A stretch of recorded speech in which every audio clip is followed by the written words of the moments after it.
Hello everybody and welcome to the Formula 1 2017 McLaren career mode here on Race Department as we are going around round number 8, the Azerbaijan Grand Prix. It's a circuit that I've never done before in the in a career mode. As you can see there though, we are drawing with Fernando Alonso in the rivalry. Unfortunately, after the practice session, which you are about to see just now, it doesn't go too well. In fact, it goes the opposite of well, because we both completed a lap time in practice and in qualifying, and therefore we drew the the rivalry stand-ins. As I'm just heading around here at Azerbaijan, learning my limits of the circuit. I just do want to say now, I somehow lost the race, the race intro and the qualifying. I lost my videos for that because I record everything in stages, with all of the videos being in different stages.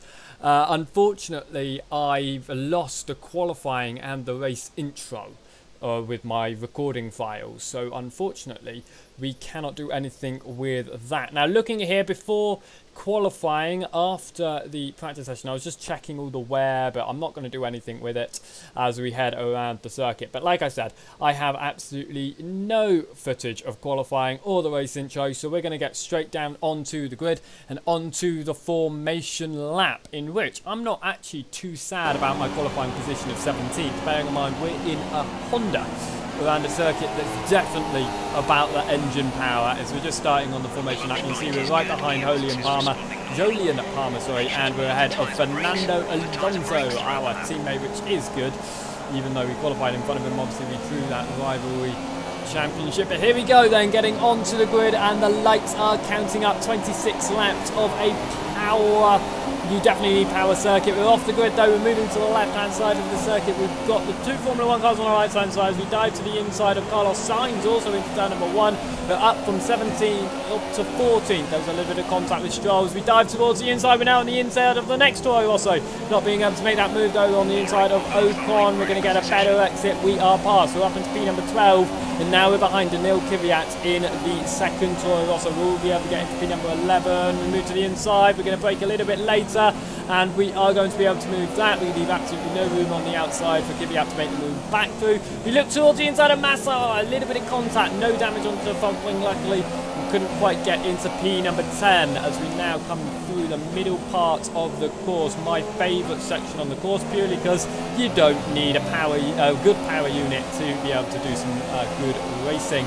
So we now head towards the inside of Felipe Massa. We're going to be side by side with the Williams, heading up towards the castle section. Now you can't run side by side here. Who's going to be able to brake later? We both lock up, and he's into the tyre barrier. And Alonso's going to cause Massa's going to cause a roadblock, and we are caught up behind it. Safety car is out. We're going to get past the wreckage of Massa, and now we are behind Ocon. No, we're going to be passing Ocon under the safety car, and we're now back into P number 12.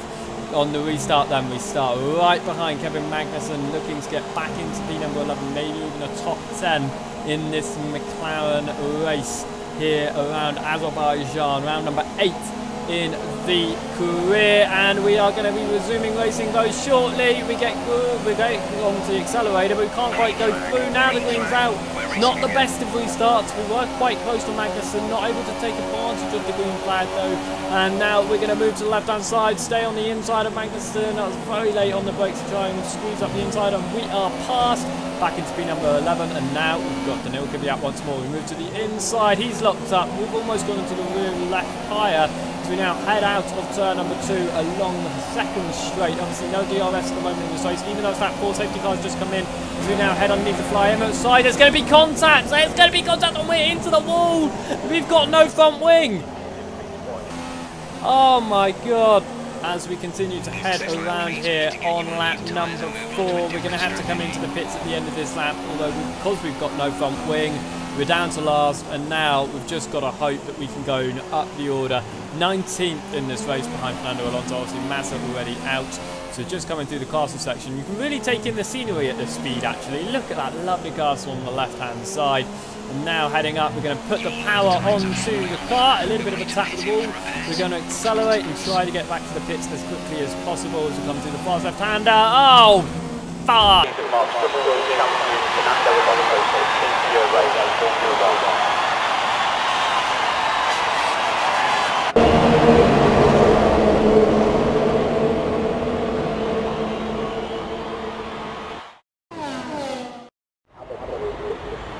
Brilliant stuff from Mercedes today. That's another historic win. And Anthony Davidson, give me your thoughts. How did they accomplish this result? Well, they played the safety car to absolute perfection. There are so many factors to worry about once the race is neutralised. I mean, do you pit for fresh rubber? Do you have the space behind you? How much fuel can you save? If you answer all of those questions correctly, you'll have a good chance. And that's exactly what happened today. So as I say that, we can see the drivers coming out now to collect their trophies. It's yet more silverware to take back to their base in Brackley after another excellent Grand Prix.